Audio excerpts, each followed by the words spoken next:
morning, good afternoon, wherever wherever you are in your day. Yeah, you are well. Welcome to week 3, lesson 1 of online remote learning. Mr. Harris, formal geometry and algebra 1 at Petoskey High School. Glad you are checking in.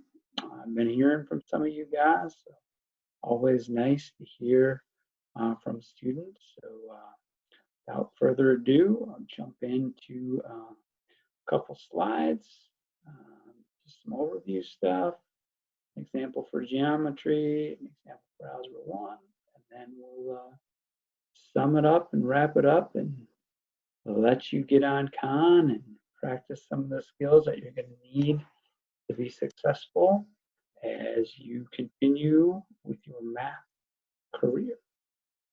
So that being said, let me see if I can't share my screen here.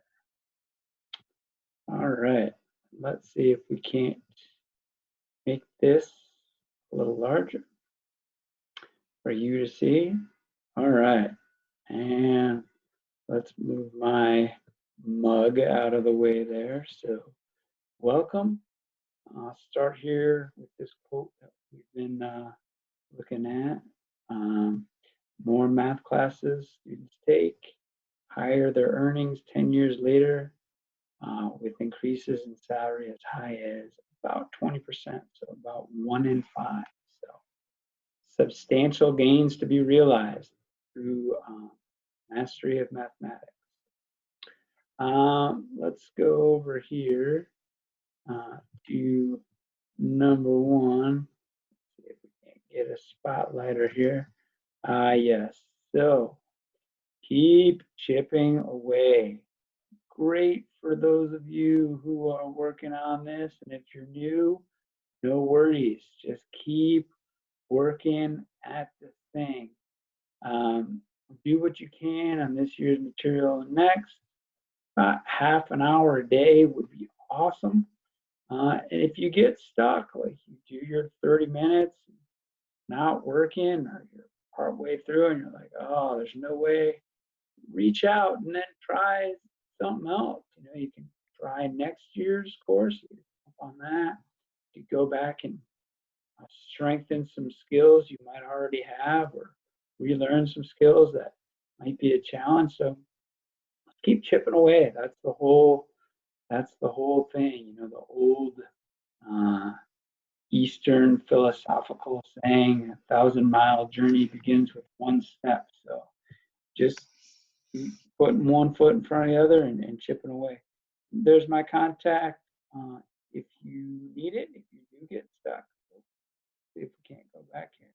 There's my contact if you do get stuck, and my email. So students have been reaching out, which is great. Love hearing from you guys. That's one of the challenges in this thing, is not being able to see you guys all the time for me. So I appreciate it when I do hear from you. Number 2, it's good for you. So if you are doing this, or if you're just starting, great for you. Or maybe you've done some, you took a break, coming back, whatever. The reality is the state average for participation in these online learning platforms is about 38%. So 2 out of 5, pretty much. So if you're doing it, you are better than the average bear, so to say. And if you haven't been and you're picking it up now, good on you. Keep it up. Keep doing this stuff. It's only going to help you with the mathematics courses you're going to have to take. And then again, 10 years after high school, potential for 1 in 5 salary earnings boost. So just keep getting after it. No, nothing fancy. Just keep suiting up and showing up and working on it. So I appreciate you being here and doing that. Assignments, this has been shown the last few times, but 75% is great. A little lower, no worries. Get up to 100, that'd be awesome. Like I said earlier, if you get stuck, work on some of next year's stuff. Jump into geometry, try some of that. Jump into algebra 2, try a little of that. and let me know if you're stuck. So then, I can get with you. And there's some other math teachers in the area too that I've been aware that are dying to work with students. So there's sources out there. So if you do get stuck, let us know. And then just like I said, just keep chipping away. There is a new form, so benefits and challenges of remote learning. So, I'll preview mine. Benefits of remote learning is, for me, is more family time. As a father with 4 children and a wife, 2 dogs, the time is nice, right? And then the challenge is not seeing you guys, is not being able to teach math face to face, because it is more difficult in most cases to do this online than it is face to face. Maybe you're going through that. I know I did when I took online math classes back in the day. So yeah, I miss seeing you guys, and that's a challenge. So if that's a challenge for you, I totally get it. So just let me know so we can keep track of who's checking in and see that you're doing well. Yeah, so that being said, I will do a problem for informal geometry. So if you're in algebra, you can skip that. I will do an algebra problem. All the work's on Khan, so jump on there and get into it.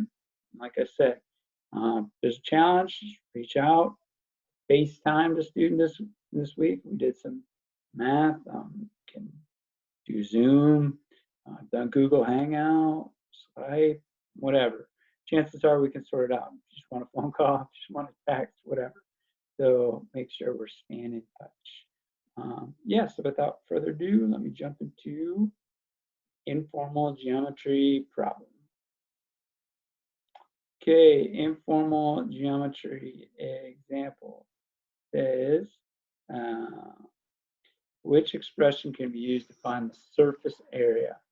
So the surface area is really the same thing as total area. So let's add the surface.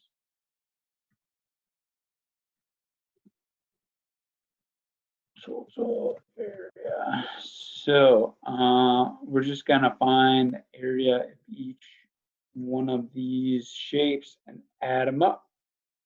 So total area is sum of all the.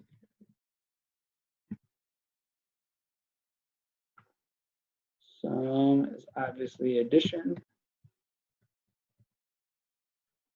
Addition is obviously spelled with an A.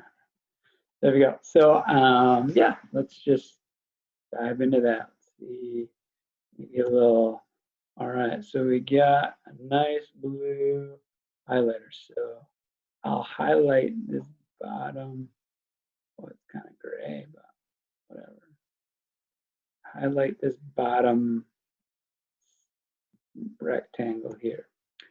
All right, so that bottom rectangle is going to be 4 by 10.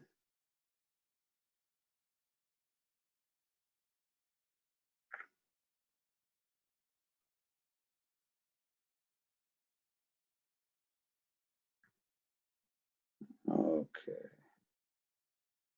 So that takes care of the gray. All right, so I'm gonna get rid of that and get some of the color like red and highlight the back here. So the back wall of this triangular prism right back here. Okay, so I'm pretty sure that's going to be 5 by 3. That's 5 long and 3 tall. So let's do that. 3 by 5.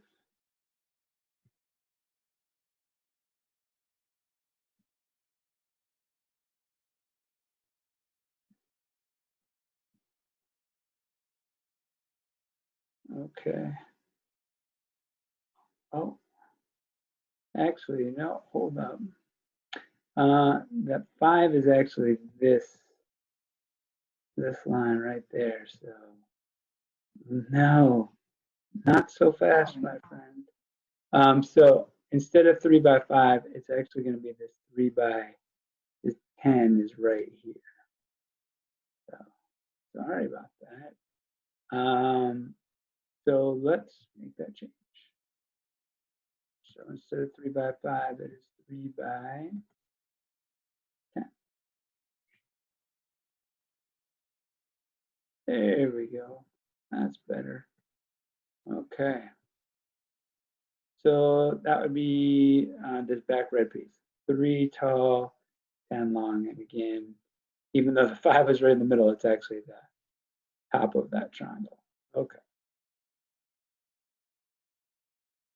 So I'll leave that there so you can see that. So then the next piece is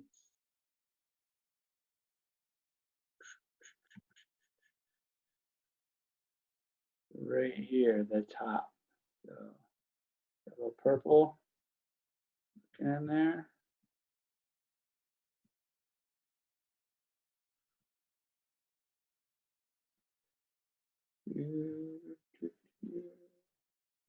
Okay, so that looks like 5 by 10.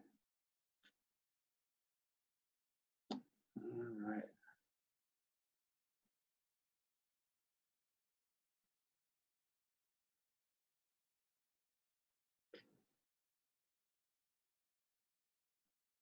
Okay, so let's get rid of that. So then we need the triangles. So area of a triangle is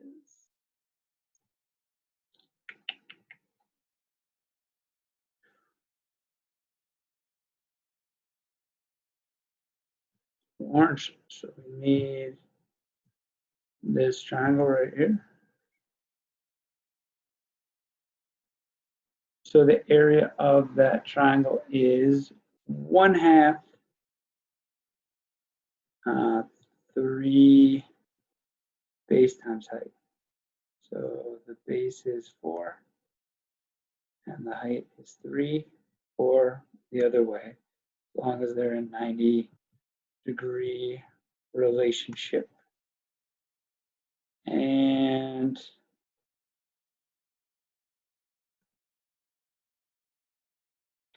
okay, so 1/2 3 by 4, 1/2 4 to 2 is 6. All right, now here's one piece we need to be aware of. So if that is 6, then that means this back here is also 6. So the area of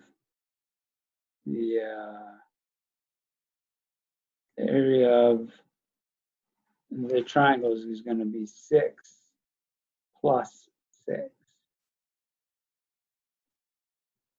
because there is 2 of them. All right, and then this, 40, 30, 50. So 30, 40, 50, 6, and 6. So your best answer here would be A. Look at that. You don't even have to do the addition. So hope that helps. If it doesn't, no worries. Away, there's videos and notes on Khan. If you get stuck, reach out. Happy to sit down with you one-on-one and do some of this math. So that's all for informal geometry. Check Khan, add to the form, and if you're in algebra, then I will do an algebra problem now.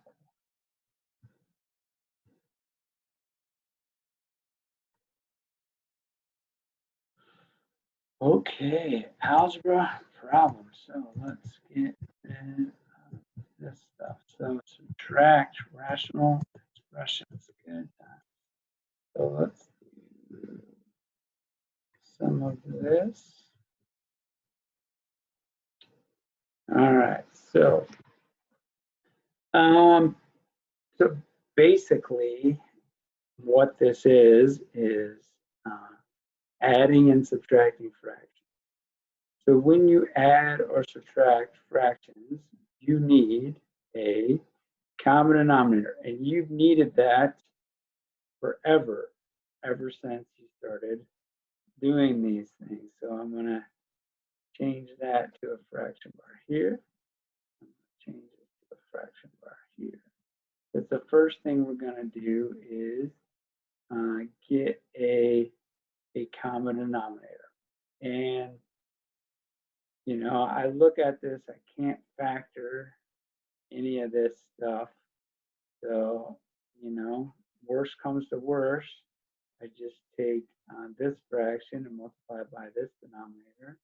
And I take this fraction and multiply it by this denominator. So that's how we've done this thing since you first learned it at Central or Ottawa or St. Francis or some other elementary school that I haven't mentioned or is not in the area, the correct area. All right, so let's do that. Change colors here. Okay, so I'm going to multiply this fraction by this denominator. So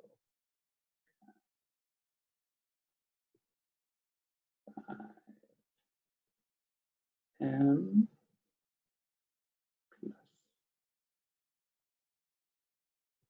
2 and 5m plus 2. Okay, so that's that. That's how we're going to get a common denominator over here. And then to get a common denominator over here, we are going to multiply this by, change color here. Resist using green, but desperate times call for desperate measures.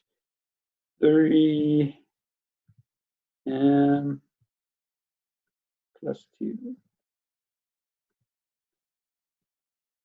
Multiplying this fraction by this denominator to get a common denominator.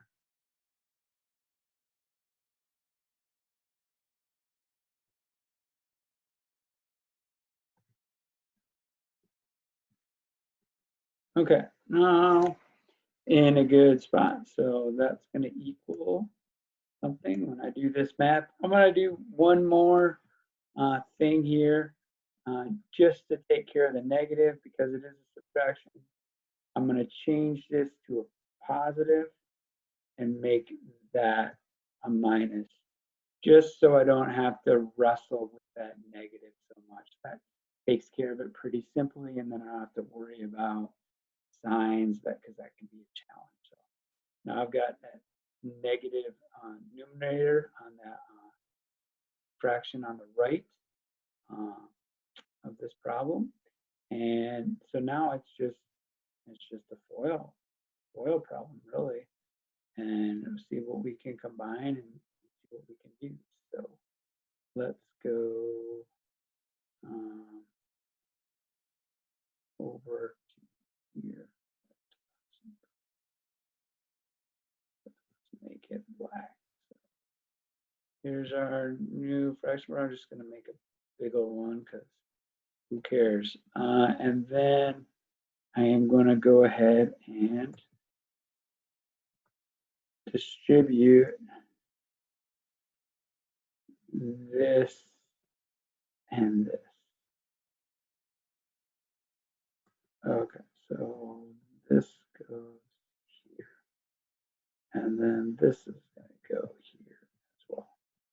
Okay, so 5m times 3m fourth is 15. M to the 5th.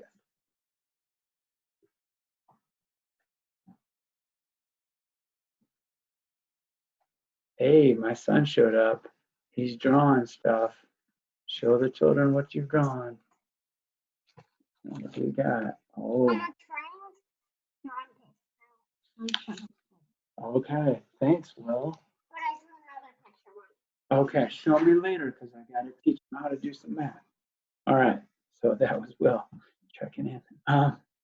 So distribute there, 15 and the 5th, good. And then we're going to add that to 2 times 3m to the 4th, so it should be 6m up to the 4th.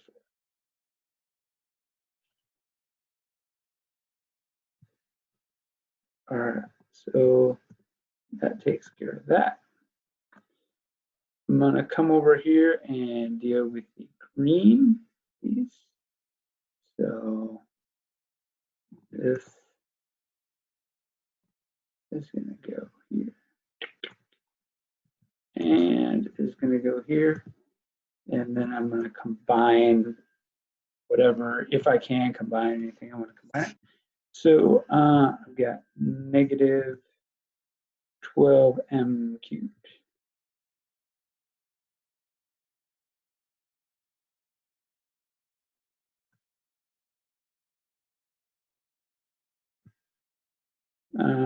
Minus 8m squared.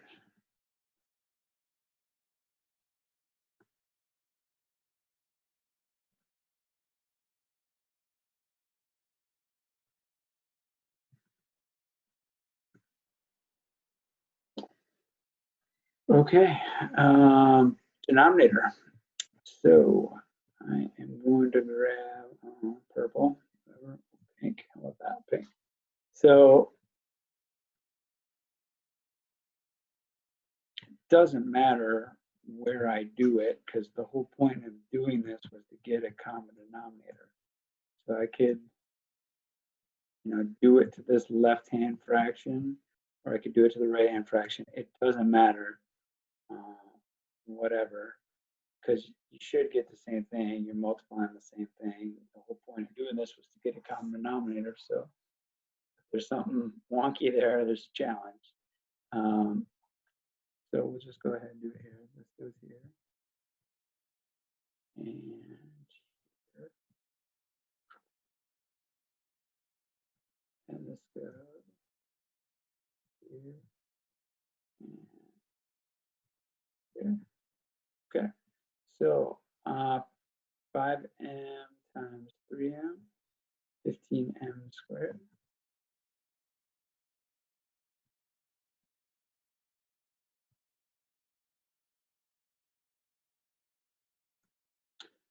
Uh, 5m times 2 is 10m.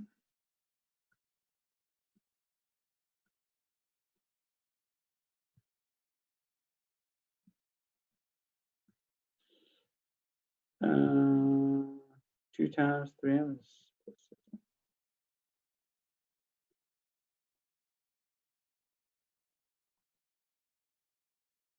And 2 times 2 is 4.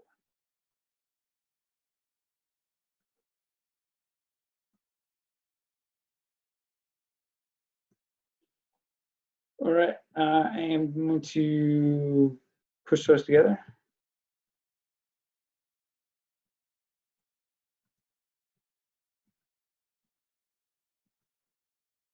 And make it 16m.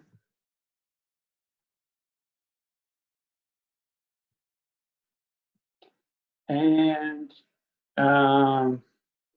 that's looking pretty good. I would try and factor the top, and an m squared does come out.